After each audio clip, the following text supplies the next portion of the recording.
Thank you, David, for that wonderful introduction, for Larry for that wonderful presentation. I want to thank everybody for being here. It's been a long day, and as you were told a moment ago, there isn't, in fact, food coming. I want to also thank all of our sponsors, especially Matthew Santaroca, who was here earlier from the Center for Ancient Studies, Maura Pollard, who from the Center for Ancient Studies, and Kirsten Howe from the Skirball Department of Human Judaic Studies, who were really the ones who made this all happen. My presentation this evening seeks to tell several intersecting stories. One of these storylines revolves around the people of the Dead Sea Scrolls, about which we have learned so much already today. I wish to tell the story about how and why this group of ancient Jews employ the idea of violence as a way to react to a world that to them seemed upside down, and the role that violence plays as they craft a vision of the world that would match their expectations. But we are also here to celebrate 70 years of studying the Dead Sea Scrolls. The ancient rabbis know that at 70, one reaches the age of fullness. This we certainly have as a field. So I want to take this opportunity to reflect on how 3 generations have engaged with the very question that animates my own scholarship on violence, religion, and power in the Dead Sea Scrolls. This story involves several different types of readers who have tried to make sense of the Dead Sea Scrolls over the last 70 years. In this group, I'm placing the many scholars who have done so much to uncover the broader meaning of the scrolls, and whose stories are usually the primary focus of such inquiries, but they are only part of the story I wish to tell. The other group, whose tale I want to tell tonight, involves the writers who shared the stories of the Dead Sea Scrolls through a range of popular media outlets. Their story at times intersects with the scholars, whose work they often drew upon to write their stories. It is remarkable how frequently the Dead Sea Scrolls have graced the pages of major media outlets.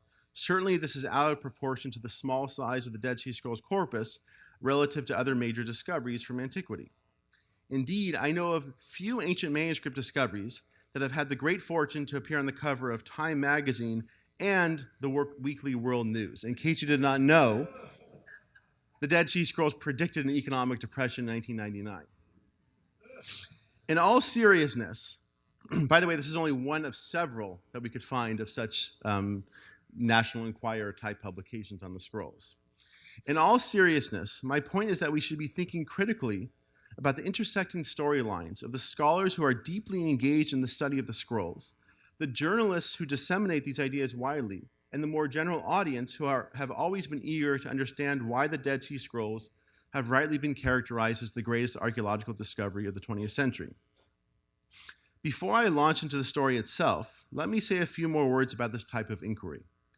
Much of what we do as Dead Sea Scrolls scholars, as you've seen all day long today, involves becoming engrossed in deciphering the highly fragmentary and opaque Dead Sea Scrolls texts, trying to understand their larger literary and historical context, and trying to understand their broader significance for the history of the Bible, Judaism, and Christianity. And I think we've actually quite succeeded in that today. In recent years, likely as a sign of the fullness of our field, we have seen a growth of a new subfield of inquiry. This involves telling the story of the scholarly process in which we have studied the Dead Sea Scrolls. The interrelated enterprise of scholarly study in journalistic or popular writing is part of the broader story about the Dead Sea Scrolls.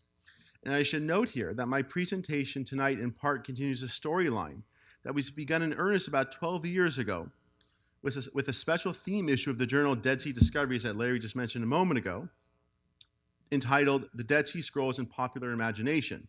This issue was edited by Max Grossman, who we have in the audience, and features her own contribution, and along with one from Larry, whom we heard from twice today. The Dead Sea Scrolls have attracted an immensely colorful cast of characters, and their scholarly study has been followed by a parallel storyline of intrigue, drama, and quite a bit of cloak and dagger. I'm not exaggerating. Just to name a few of these elements, of course, it all begins with the serendipitous discovery of the scrolls by a shepherd in search of his lost goat, who only happened to be traveling through the area in order to avoid paying customs at the Jordan Bridge. We have a scholar peering through a barbed wire fence at manuscripts because he did not have the requisite pass to enter the different zone in partitioned Jerusalem. We have a newly minted PhD in Bible among the first scholars to see the Dead Sea Scrolls, who happened to be an amateur photographer. he tells of the challenge of finding film in Jerusalem on the eve of war and having the electricity repeatedly cut out as he attempted to take photos of the first Dead Sea Scrolls. And this was all just in the first year of their discovery. I haven't even mentioned the famous Wall Street Journal ad in 1954 announcing the sale of 4 Dead Sea Scrolls and the cloak and dagger process through which a scholar posing incognito authenticated these scrolls in a Manhattan bank vault and then completed their purchase at the Waldorf Astoria Hotel, a mere 2.5 miles from where we stand right now. And all along, an immensely talented group of scholars with outsized egos went to work making sense of these texts. Now, these are all my favorite photos of the people, but I wanted specifically to call attention to the ones on the bottom. On the bottom right, you have Lancaster Harding, the director of the Department of Antiquities for Jordan, and I only have one photograph in all the photographs I have of him where he doesn't have a cigarette in his mouth. And this is for Penina. You have literally the cigarette dangling over the scrolls, right? And then, of course, on the left, you have these photographs of scholars working with this natural light beaming in from outside, and I don't have a photograph of the Scotch tape that they put on the scrolls to hold them together, right? And as I have learned, there's an entire team at the IAA who works on the Scotch tape problem. These are important stories to tell. In so doing, we make a claim that shedding light on how we study the Dead Sea Scrolls matters for their ongoing investigation and more broadly for the modern study of antiquity. As we shall see, the appearance of the Dead Sea Scrolls on the cover of the Weekly World News is actually the exception. For the most part, the Dead Sea Scrolls feature prominently in media outlets that we would consider of much higher repute. No offense to those who read the Weekly World News, religiously. For example, the New York Times, the New Yorker, Time, National Geographic, and the British Broadcasting Corporation. In the early days of scrolls research, especially throughout the 1950s, scholars regarded journalists as helpful resources in generating excitement and interest in the scrolls. The journalists appreciated access to scholars and took advantage of reporting on this scoop of the Dead Sea Scrolls with access to the inner circle of scholars. This became all the more important after the Cave 4 discoveries in 1952, when most of the material would not become known outside of this inner circle for many years. At times, as we shall see, the scholars themselves utilized these popular media to bring their scholarly interpretation directly to the public audience. This seemingly symbiotic relationship between scholarly authorities and their journalistic partners who brought scholarly interpretations to the wider public doesn't always work as well. As many scholars often find, journalists are not simply interested in the nuanced approach that scholars take to these issues, often where we have no clear and indisputable conclusions cannot be reached. Writers in popular media have limited space to present their ideas and need a scoop. The pursuit of this scoop often brings these writers into contact with the more sensationalist theories. With all this in mind, let's return to the scrolls themselves. In particular, I want to take us back to the very beginning. As the 7 Cave 1 scrolls came to light, scholars recognized that they had on their hands a remarkable discovery that would indeed change every aspect of our understanding of Judaism in the Second Temple period. In particular, these scrolls brought back to life a sectarian community whose inner workings, whose understanding of the world, whose communal hopes and anxieties lay buried in the Judean desert for 2,000 years. These initial scrolls were published in a relatively short time frame after their discovery. Thus, by the early 1950s, scholars had in their possession a good amount of material with which to delve into in order to reconstruct the world of the people behind the Dead Sea Scrolls. Violence represents one particular theme that is especially prominent in the Cave 1 scrolls, and thus would have caught the attention of many early scholars.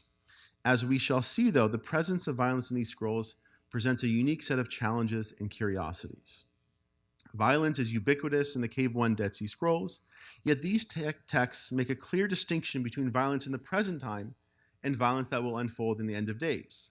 In the current historical time, the sectarians imagine themselves as perpetual victims of the empowered others, the Roman Empire, the Hasmonean priests in Jerusalem, and other local Jewish authorities. And we heard a little bit about this narrative of victimhood this morning.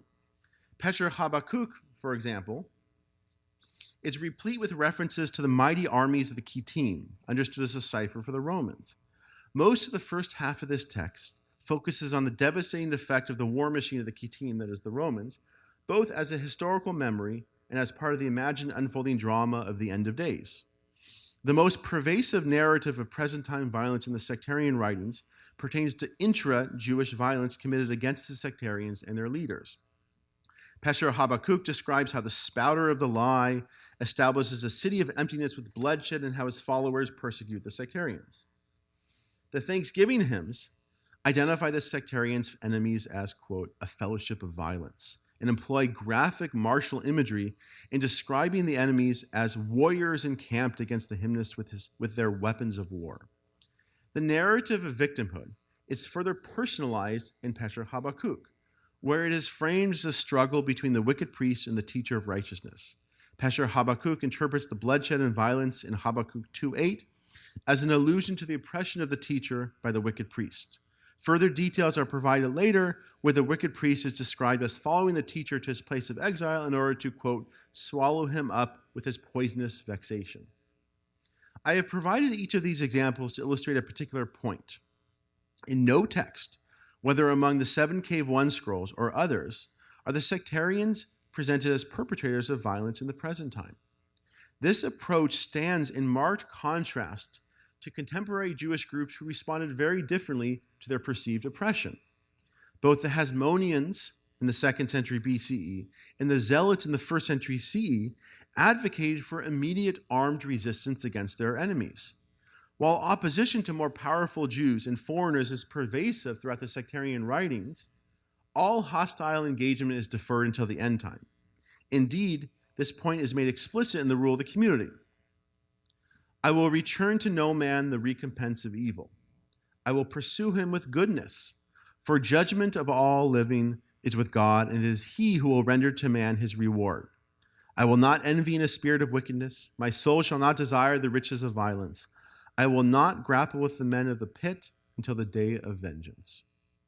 Violence outside the framework of the end-time battle is not legitimized and presumably did not exist. No literary or archaeological evidence suggests that the sectarians engaged in any military preparation for the expected end-time battle. Whenever I talk about the Dead Sea Scrolls and talk about my interest in violence, people always say, oh, they sound just like the Branch Davidians. And there are really important correspondences. The one major difference is that the Branch Davidians are known in particular for stockpiling weapons. These guys were not in the desert shooting arrows and doing the practicing their swordsmanship in preparation for the battle. But when we turn to violence at the end of days, a completely different picture emerges. The Cave 1 scrolls offer a sprawling portrait of an utterly violent end time, which would result in the complete annihilation of the sectarians' enemies, the very groups and individuals who are presented as inflicting violence upon them in the present time. The scenario plays out across the Cave 1 scrolls. Pesher Habakkuk frames the destruction of the enemies as a reversal of the present reality. The last priests of Jerusalem, for example, who amassed their wealth in the present time by plundering the people, are themselves described as being plundered by the Kittim. The passages describing the eventual downfall of the wicked priest evince a similar reversal theme. Because of his attempt to destroy completely the poor ones, the wicked priest will suffer complete destruction. The text further describes the wicked priest's violent death as, quote, acts of vengeance. The treatise on the two spirits and the rule of the community imagines a cosmic reversal of good and evil and the annihilation of all forces of evil. But the most prominent description of end-time violence belongs to none other than the War Scroll from Cave 1, which we heard about a little earlier today. Before telling you a bit about what is in this scroll, let me share a brief anecdote that returns to our earlier theme of the dramatic storyline that serves as the backdrop of the scrolls. The War Scroll was among the 3 Cave 1 scrolls purchased by Eliezer Sukenik, the scholar described earlier as peering at these manuscripts through a barbed wire fence. In 1948, Sukenik called a press conference to be held at the Jewish Agency to announce his great find. The challenge, of course, was that Jerusalem was at the time under siege, and the Arab Legion was shelling Jerusalem specifically between 3 and 5 p.m. Guess when Sukenik called his press conference? Apparently too caught up in his own excitement, Sukenik called the press conference for that very time. Press accounts report that somebody fainted on the way to the press conference. And at the very moment that Sukenik proclaimed the discovery of a previously unknown scroll that he called this War of the Children of Light against the Children of Darkness, a shell burst nearby. I suspect Schiffman continued unfazed, as many scholars would do. If the lights went out right now, I guarantee you any speaker right now would just continue talking. That's the way scholars usually operate. The War Scroll describes in great detail the end-time battle that would inaugurate the final period of the end of days and result in the complete annihilation of the forces of the sons of darkness, that is, Jews outside the sectarian community and foreign enemies. The sons of light, that is, the Dead Sea Scrolls sectarians, would be led in battle by the angels in God, whose military power guarantees victory.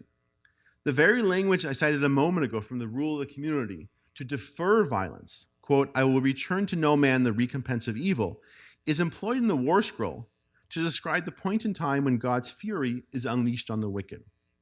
For into the hand of the oppressed you will deliver the enemies of all the lands, into the hands of those who prostrate in the dust, in order to bring down all the mighty men of the peoples, to return the recompense of the wicked. This passage gives voice to the sectarian's explanation of its present time oppression in spite of its unwavering fidelity to God. When the time is right, the righteous sectarians will enjoy their just reward as they witness the annihilation of their wicked enemies. In presenting the theme of violence in the Cave 1 scrolls, I have purposely molded the data to hint at my understanding of how the idea of violence was employed by the sectarians. The texts present a curious blend of non-violence and violence. Any violence in the present historical time is suffered by the sectarians. But does a passage such as, I will return to no man the recompense of evil, I will pursue him with goodness, suggest that the group was pacifistic? Do all the references to violence suffered by the sectarians and the teacher of righteousness speak to a community under siege? And why is violence always deferred to the end time, and therefore exist only in the imagination of the sectarian writers? I have a theory that explains the combination of present-time violence and future militancy in the Dead Sea Scrolls. But before we get to that, let's take a journey to see how these texts, and the theme of violence in particular, were understood by the popular media in the initial years after their publication. Any discussion of the Dead Sea Scrolls in popular media begins with Edmund Wilson in his 86-page article, A Reporter at Large, Scrolls from the Dead Sea, in the May 14, 1955 issue of The New Yorker. Those of you who subscribe to The New Yorker can take note that this issue of 1955 cost 20 cents. I think it's $8.99 right now if you buy it at the newsstand.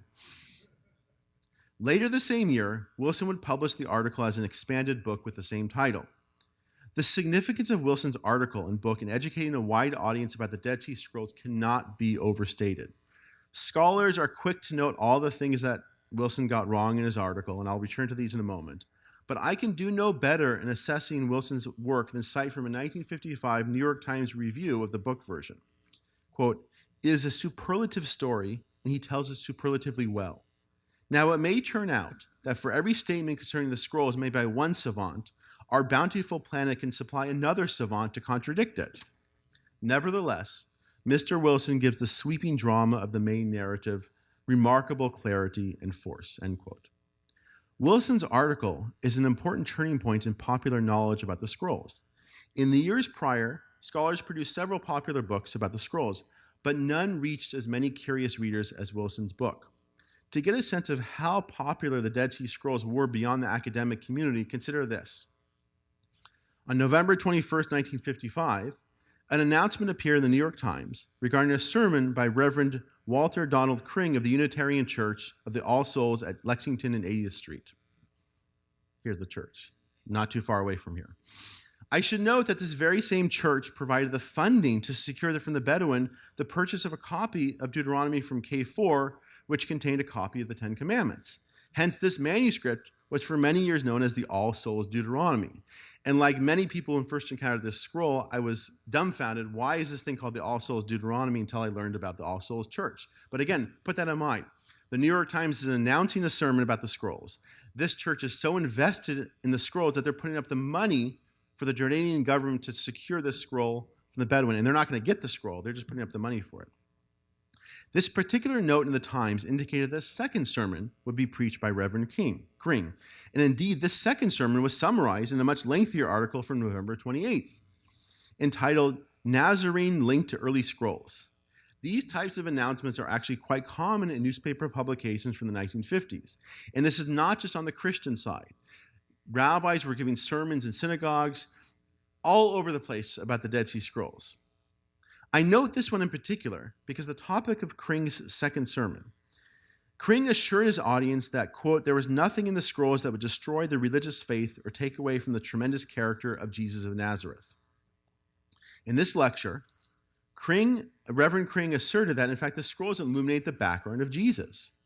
I should also note that in attendance at the sermon was Mar Samuel, the Syrian archbishop, who had purchased 4 of the Cave 1 scrolls from the Bedouin and who had only recently sold these scrolls to Yigal Yadin's representatives in the Cloak and Dagger meeting at the Waldorf Astoria.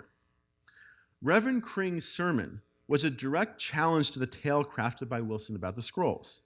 Alongside his sweeping prose, Wilson presented a clear portrait of the people behind the Dead Sea Scrolls.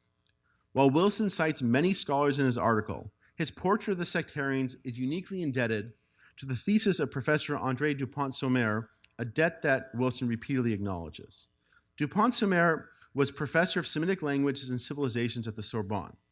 In rapid succession, he published 2 books on the Dead Sea Scrolls in French, which were quickly translated into English. In these works, he lays out a thesis that the roots of Christianity are to be found in the Dead Sea Scrolls. Now, most scholars would not quibble with this idea in general terms. What distinguishes Dupont-Sommer's approach was his insistence that early Christianity was simply echoes of what we see in the scrolls. In particular, he anchored his approach in a particular reading of a passage in Pesach Habakkuk that I cited earlier as an example of the sectarian's depiction of the violent death of the wicked priest. Dupont-Sommer instead read this passage as having the wicked priest commit the violence and the teacher of righteousness, the one who receives, quote, horrors and painful diseases, acts of retaliation against his mortal body. To this, Dupont-Sommer concludes that, quote, this passage alludes to the passion of the master of justice. He was judged, condemned, tortured. He suffered in his body of flesh. Without doubt, he was a divine being who became flesh to live and die as a man, end quote. The implications are obvious. The teacher of righteousness was a prototype of Jesus, thus blunting much of the novelty of Christianity. This approach simultaneously strips the Dead Sea Scrolls of much of their distinctly Jewish identity. Dupont-Sommer's argument found little support in the scholarly community at the time. Yet what we see in Wilson's article is an attempt to privilege Dupont-Sommer's sensationalizing approach while giving some voice to dissenting scholarly opinions. With regard to the specific passage in Pesach Habakkuk, Wilson cites William Brownlee's contrary assessment published in the Bulletin of the American Schools of Oriental Research in 1953. Wilson deftly summarized the complexity of the philological debates and concludes that, quote, Dupont-Sommer has here overplayed his hand, end quote. Yet, with the very same breath, he asserts, yet the teacher of righteousness was persecuted. In this sense, Wilson is correct. The texts certainly present the teacher of righteousness as being persecuted. We saw several examples earlier. All these pieces fit into a clear pattern for Wilson. The persecution of the teacher may not rise to Dupont-Sommer's characterization of the passion, but they do provide a backdrop for the stories of Jesus' persecution. As in the Jesus story, violence is something that the elect of God suffers. Wilson's article weaves this particular element together with other aspects of the scrolls that seem like echoes of Christianity. Yet there's a clear Achilles heel to this entire enterprise. Christianity for Wilson is not compatible with the militancy expounded elsewhere in the Dead Sea Scrolls. Earlier, Wilson characterized the violent posture of the sectarian towards the sectarian enemies and the rule of the community as, quote, stated bitterly and in most unchristian terms, end quote. He returns to this point toward the end of this section on the beliefs of the community. Let us look at the key passage in detail. You can also enjoy looking at the advertisements from the 50s. And up here on the top left, it's been pulled out. What finally is the evolution that leads from the morality of the sect, which imposes fraternal forbearance among the members of the order itself, and which insists upon the charity to the poor, yet condemns and declares war on an enemy who is trying to crush it, to the later morality of Jesus, which is marked by occasional flashes of pugnacity, quote, I have come not to bring peace but a sword, yet is dominated by the principle of forgiveness. How reconcile the war of the children of light, which is full of soldierly weapons, with Philo's first century statement that the Essenes do not make weapons, or its mentions of animal sacrifices with Josephus's so positive assertions that the Essenes had given these up. I'm not going to mention the animal sacrifices, but if you heard Jody's talk this morning, this is not so simple. Wilson notes that the very same phenomena that I observed earlier. The texts contain a blend of violence and nonviolence. He adds two additional pieces to this equation. First, he notes how Philo describes the Essenes, the purported group behind the scrolls, as pacifists. At the same time, he harmonizes the nonviolent streak of the Jesus movement with the scrolls and wonders how these principles of nonviolence coexist with the violence of the war scroll.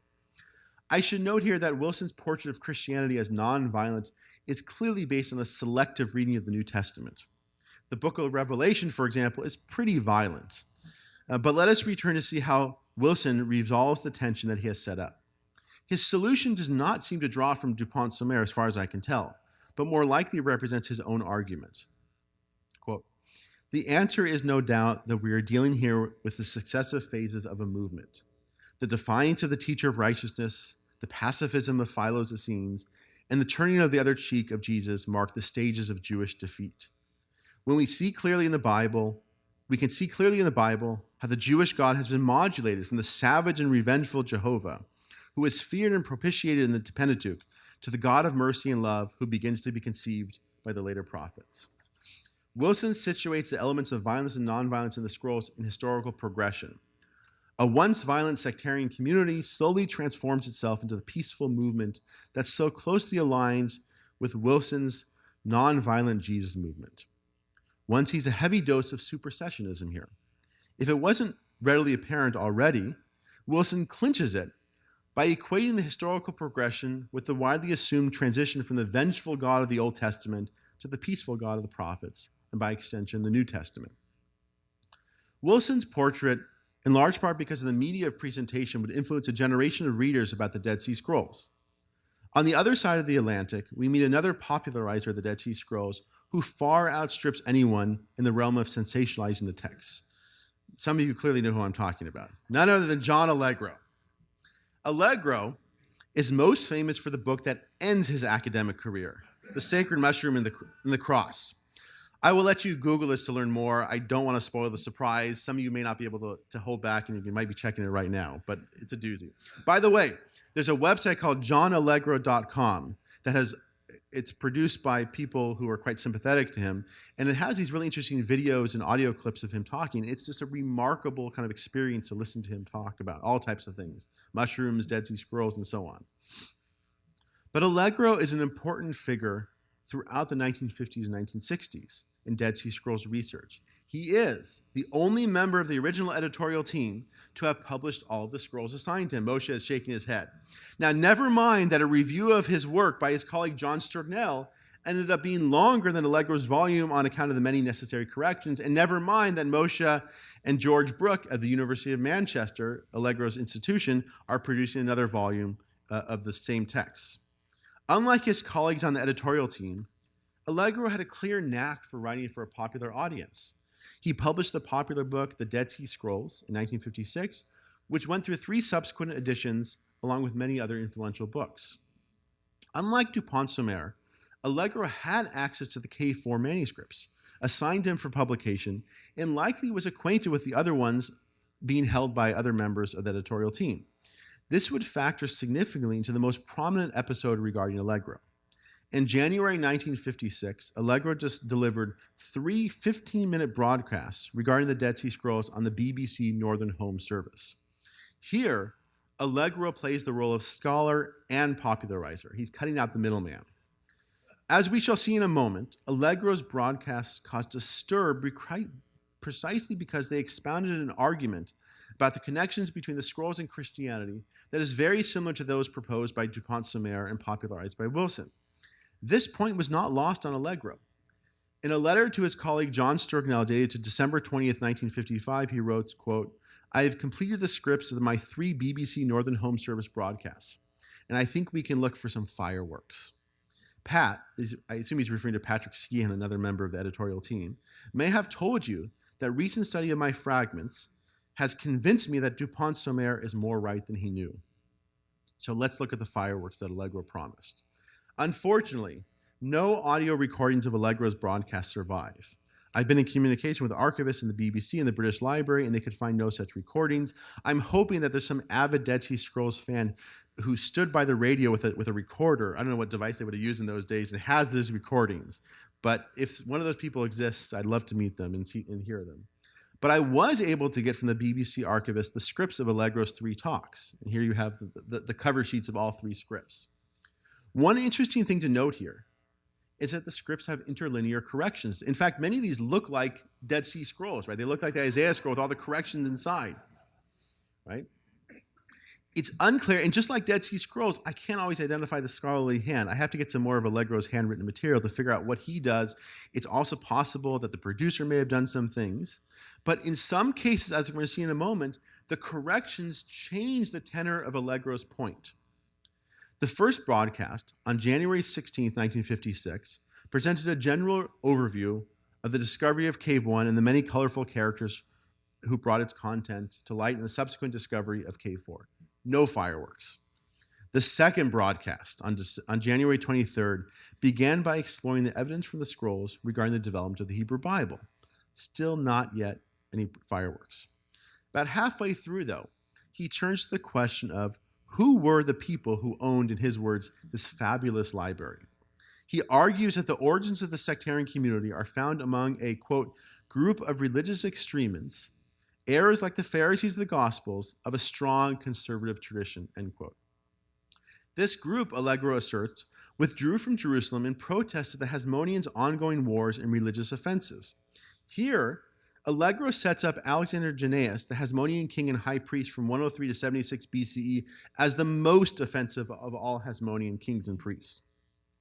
Allegro calls attention to an incident recorded by Josephus, in which worshippers at the temple on the Festival of Tabernacles pelted Alexander Jannaeus with citrons in protest to a perceived slight of ritual law, to which Jannaeus unleashed a torrent of violence.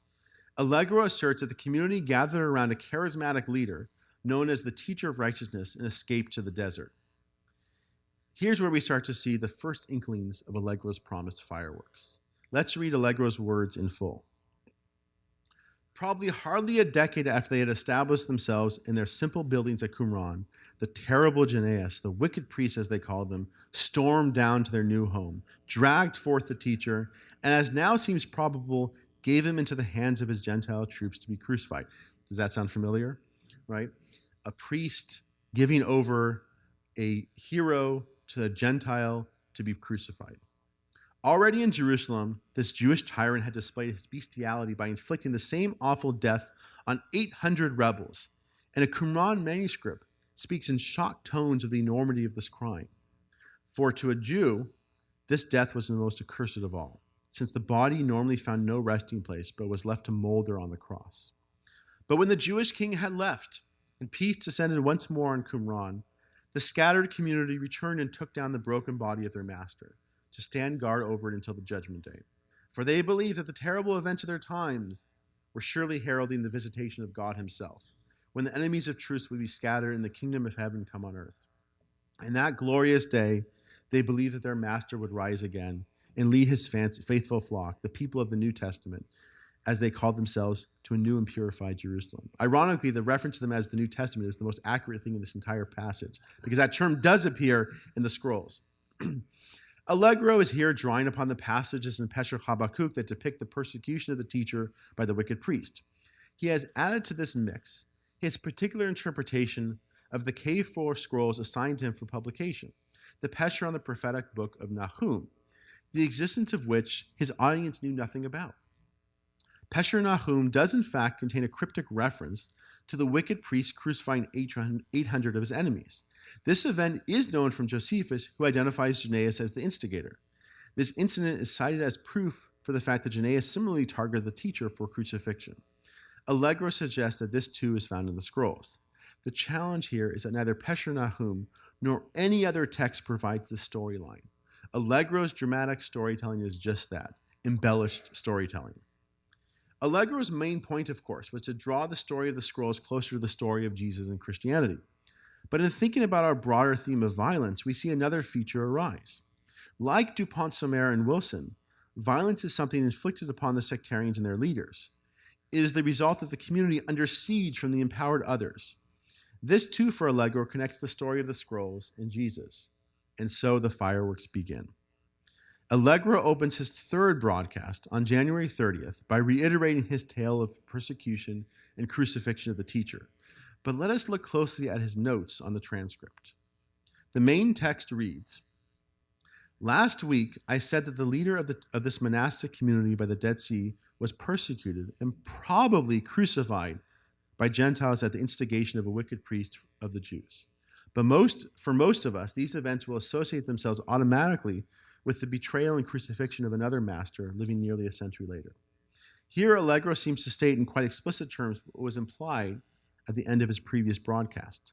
Moreover, several corrections can be seen. Perhaps most interestingly, probably, you can see here on the third line, probably has been changed to possibly. Is this an attempt to mute the certainty of Allegro's understanding of Pesher Nahum? The third correction also seemingly walks back the close connections with the Jesus story, that by stating, quote, "although the similarity may be quite coincidental." I should note here that I actually do not know when the corrections were made and which version Allegro actually read. An article in the New York Times summarizing the January 30th broadcast cites this passage with, quote, "probably." It is, of course, possible that the author of the Times article had a pre-broadcast transcript that he drew upon. What is more, the reports of the broadcast provided in the biography of Allegro by his daughter Joan Allegro similarly cite according to the unamended text. But let's return to the fireworks. As if Allegro had not sensationalized the story enough, the story was even more sensationalized in the hands of a reporter searching for a scoop. As I just noted, Allegro's broadcasts were written up in the New York Times. On January 24th, 1956, the New York Times ran an article by John Hillaby entitled, quote, "Christ-like Story of Scrolls Cited." Hillaby added a few elements not found in Allegro's storyline. He has the teacher offering a sacrifice on an altar at the very moment that the wicked priest grabs him, and further suggests that the sectarians placed the crucified teacher in a tomb. Sounds familiar, right? The former point seems to add another layer of drama to the story. The latter point clearly draws the connection to Jesus even closer, as if that was really needed at this point. Allegro himself characterized this misreporting as among, quote, "a lot of stupid statements that have lately been attributed to me, for which I am receiving unmerited blasts." Putting aside Hillaby's misreporting, I'm struck by the fact that the New York Times published an article the day after Allegro's 15-minute broadcast on a regional BBC network. And Hillaby would write another summary article on January 31st, following Allegro's final broadcast, and an even more extensive article on February 12th, outlining in greater detail why Allegro's comments were so controversial. Somehow, I don't think our conference, in spite of all the wonderful things we've talked about today, I don't think our conference is going to be written up in the New York Times tomorrow. It would be wonderful it is, in case there's somebody in the audience. You can sensationalize all you want if you put it in the Times tomorrow. I do not know how many people actually listen to Allegro's broadcasts, but I have no doubt that the New York Times had a far greater reach than the regional BBC Northern Home Service. So while Allegro played the role of popularizer and sensationalizer, his great performance would likely not have gained wide currency without the further press reports. Indeed, the same thing happens when Allegro's clearly irritated colleagues on the editorial team penned a letter to the Times of London on March 16, 1956. They reiterated the main points of Allegro's account, that they were false, and no unpublished texts support his account. Just as many American readers of Hillaby's article never heard Allegro's broadcasts, London-based readers of this letter would have been, for the most part, unaware of the broadcast because it appeared in the northern regions. This is something I learned from reading an article about the way that British broadcasting happened. If it was broadcast in the north, they didn't hear it in London. Everything was regional, just like we actually have nowadays with public radio. The fireworks would eventually subside. Allegro became something of a pariah to his colleagues, and the theories of Dupont-Sommer and Allegro recede considerably in the popular media. For example, the Time magazine cover story of 1957 quickly dispatched with Dupont-Sommer and Allegro in favor of, quote, a more sober appraisal of the scroll's significance, end quote. Similarly, the 1958 National Geographic profile of the people of the Dead Sea Scrolls ignores these theories entirely. Now, I'm going to digress for a moment because I have to tell you something really entertaining about this National Geographic article. I don't have the picture, but apparently when the author wrote the article, he commissioned this artist to produce pictures to go along with it. And these are fantastic pictures. You can find them and read them, look at them. And in the pictures, there's pictures of the men of Qumran. And in one particular picture, there's a secondary room. In the first version of the pictures that went along with the article, the people in the secondary room were women because the author was convinced about the idea that there were women among the community, or maybe he just didn't know any better. Apparently, the article was then vetted by Frank Moore Cross, whom I haven't discussed at all tonight, but he's another great popularizer of the scrolls who would write a lot in popular media. Cross told the author that there were no women among the sect. But the author, of course, already had these photographs. He didn't know what to do with them. So what do?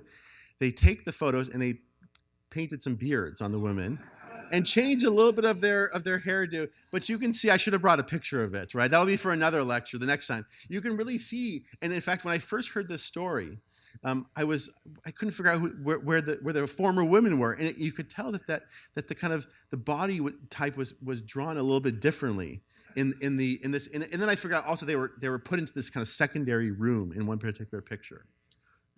Okay, we could talk a lot more about that, but let's move on. Allegro, of course, did not remain silent on this issue. I want to turn to one last journalistic enterprise by Allegro. The British Museum opened an exhibition on the scrolls on December 16, 1965.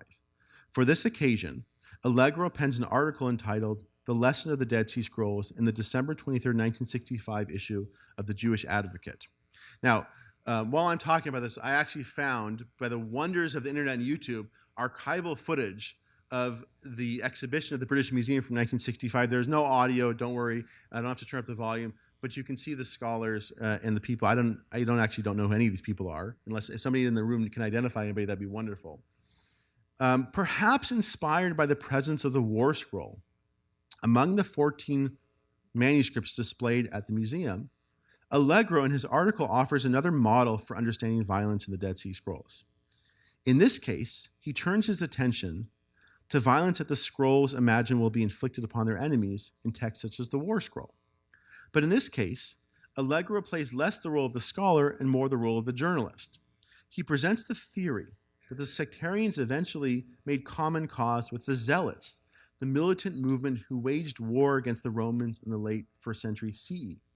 The connections between the scrolls and the Zealots is central to the theories proposed by Cecil Roth and G.R. Driver in the 1950s and 1960s, also picked up, by the way, in popular media like the New York Times. In order to account for the presumed militancy of the scrolls, Roth and Driver argued that the two groups are one and the same, that is, the Zealots and the sectarians. But Allegro is actually picking up on a different theory here, that the combination of nonviolence and violence in the scrolls is the result of historical progression. We should recall that this very notion was at the center of Wilson's model, though he argued for a transition from violence to nonviolence. Allegro instead follows the reverse model advocated by Joseph Millick, a fellow editorial team member who was celebrated in that 1957 Time magazine article as, quote, "the fastest man with a fragment." For Millick, violence only emerges in the fourth and final phase of the sectarians as a response to the upheaval following the death of Herod in the end of the 1st century BCE. Millick explains the newfound militancy of the group as a result of adding new, younger members who were filled with greater anti-Roman feeling and the general, quote, troubled nature of the times. The War Scroll, argues Millick, was composed during this same time period. Millick asserts that the community began to take on a zealot tendency. I suspect this is what Allegro means when he speaks of the sectarian community making common cause with the zealots in conjunction with the description of the war text. Allegro further advances this approach by drawing attention to Yigael Yadin's theory that some sectarians escaped to Masada and joined zealot rebels. Yadin's theory responds to the presence of a copy of the Songs of the Sabbath Sacrifice at Masada, the zealot fortress during the Jewish revolt. This previously unknown text was likewise found in Qumran Cave 4 and Cave 11. Yadin, like most scholars at the time, assumed that this text was a sectarian document and thus could have only come to Masada through a Qumran sectarian traveling there. Yadin observes the disconnect between the often non-violent character of the Dead Sea Scrolls and the militancy of the Zealots. To this, Yadin asserts that the Essenes were willing to wage war if circumstances dictated, and they believed that war was divinely mandated. Yadin, followed by Allegro here in this article, argues that the otherwise non-violent Qumran Essenes joined forces with the violent Zealots at the end of the 1st century CE, hence a text like the War Scroll in their collection. I have dwelled on these different theories not because any of them have much merit.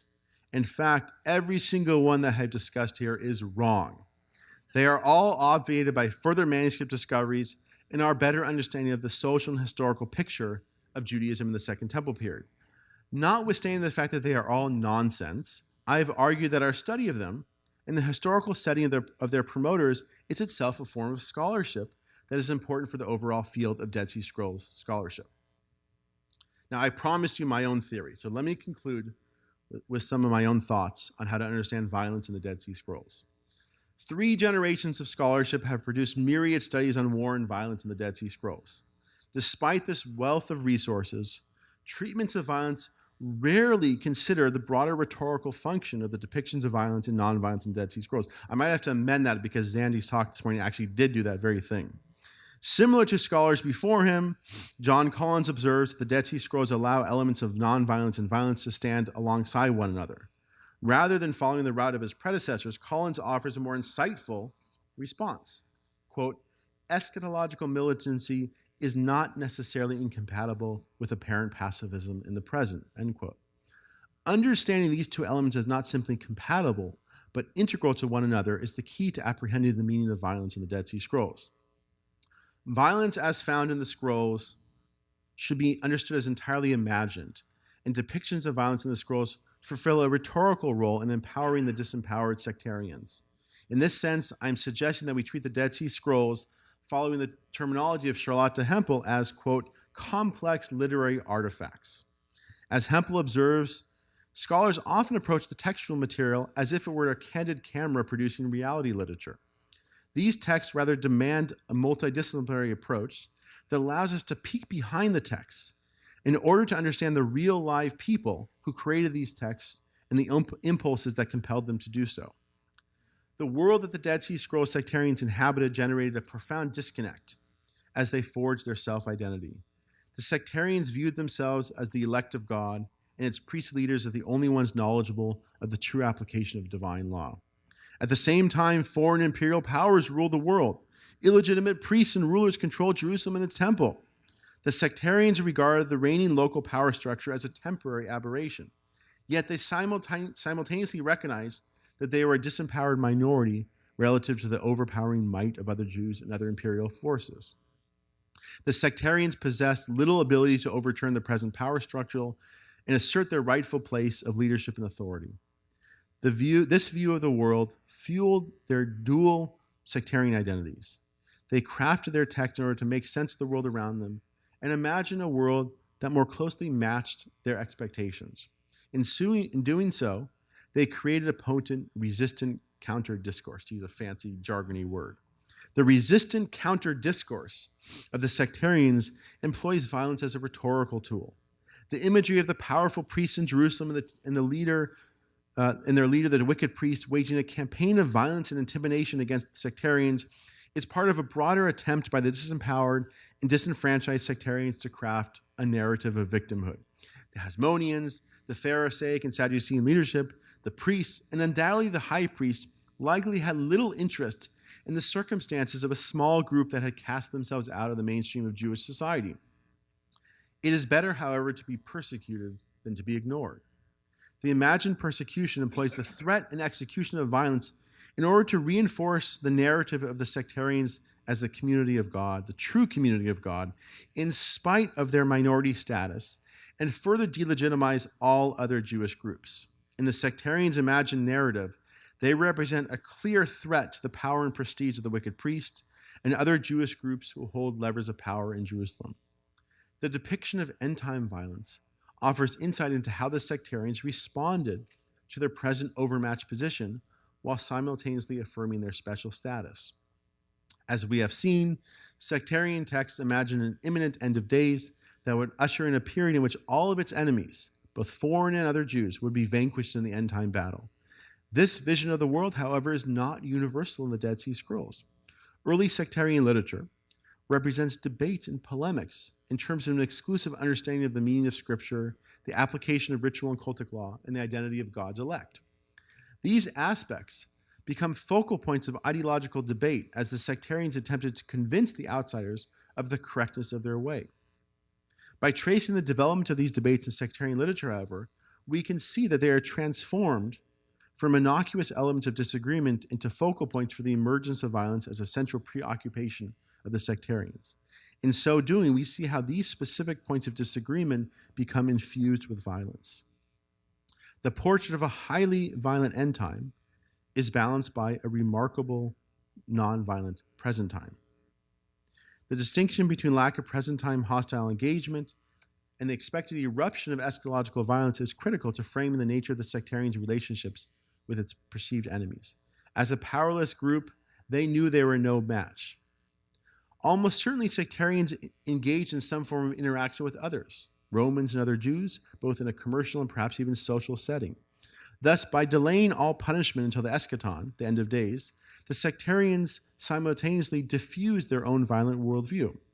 As with other disempowered groups espousing millennial, that is, end of days beliefs, the sectarians articulated their opposition to the present world order in such a way that minimized the potential for present-time violent engagement, in which they recognized that they were overmatched. The sectarians crafted a fantasy of retributive violence in which the balance of power is reversed and their enemies are therefore brought to justice. The evildoers will, in fact, suffer their ultimate fate. Its full execution, however, is delayed until the coming end of days, when it will be carried out by God and the angels. In the present time, the sectarians' quote-unquote weapons are twofold: social separation and meticulous observance of law, thereby ensuring the imminent unfolding of its millennial ideology and its own salvation in the end-time carnage. And two, a discourse of imagined violence that serves to empower the disempowered community in the face of outside Roman and Jewish power. The expected end time did indeed transpire. As we've heard already today, in 68 CE, the Roman army made its way through the Aegean desert. We know from the archaeological evidence that they destroyed the Qumran settlement. The sectarians viewed the battle with the invaded Roman army, I suspect because we don't have any account of this, as the realization of the long-awaited end-time battle against the sons of darkness. When the opportunity for real violence actually presented itself, the sectarians' rhetoric of violence was no match for the Romans' real violence. Thank you.